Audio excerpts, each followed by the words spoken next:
So mga kaidol, paminawan ninyo ni mga kaidol, oh, napataka lang istorya. Baha daw ni nahitabo daw atong Bernis diya sa Tibungko sa Davao. Tanawang lugar. Kinsa may ilaro nimo? Tibungko ba day na? Naay mga tanawan ng mga keyboard sa wire o tanawang mo makita niyo kinsa may nakaagi og Tibungko. Kinsa nagaadtong Davao.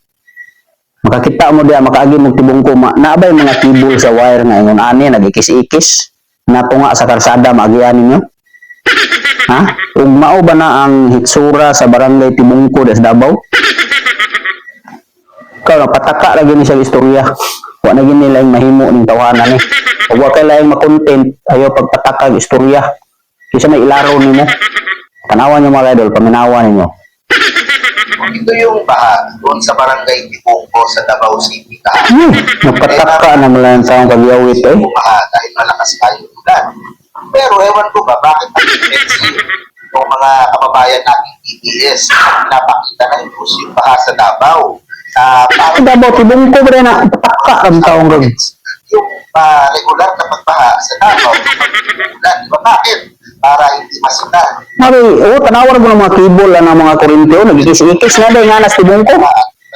Dyan, na hanggang ngayon, Ipod nga nakahugaw ang kibol, ang mga kurentes Tibungko, ginoo ko nimo pataka naman tao kagyawit eh. dapat sa lahat concerned na yung flood control sa Luzon, sa Visayas, sa Mindanao, dapat tingnan, dapat investigahan yung mga Wala yun nila yung mahimo yun. yung Baha sa lang lugar, ipahid yung sa Davao. pagbaha sa Davao City na nangyari naman talaga. Maraming lugar sa Davao.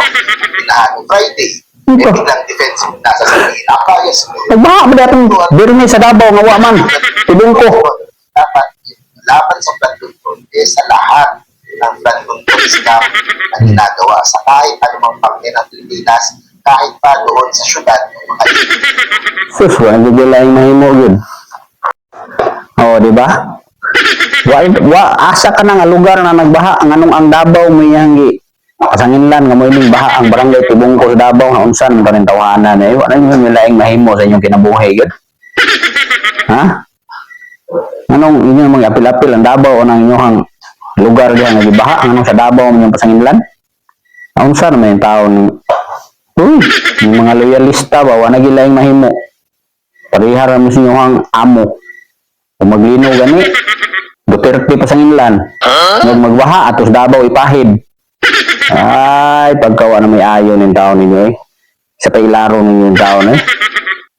Nabay, ingunana ba ng lugar sa Tibungko nga ang mga halos tanan ang tong mga kibol sa wire, di banig naman nas tungas karsada na da ingunana sa Tibungko. Sus, gilidi ko ingunana kahugaw ang mga kibol sa kurente sa Davao City eh. Di po kakakitag mga kurente sa Davao ng ingunana na tungas karsada, gibanig ng ibabaw ng wire. Ang mga keyboards ko rin pero sa Davao, narin na skilid. Skilid ba gina sa kalsada, huwag na ingon nga, o namagaling nagtabok, nga, dili po ninyo parasaan na nga mura naman lagi atop pa na inyo mura naman lagi atop ng keyboard di sa highway. Muang naman na oh. Taga Tibungko, kung may taga Tibungko dari, taga Davao dari.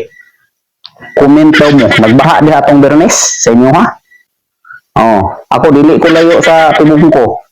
Dili ko layo, dool ra ko sa Tibungko. Kabalo jud nga wa nagbaha atong Bernes des Tibungko. Napaday, tabong baha des Tibungko atong Bernes. Binuang ha. Bilaro ng mo sus. Umutuo mo ning tawana, ay na mo tuo Ginoo.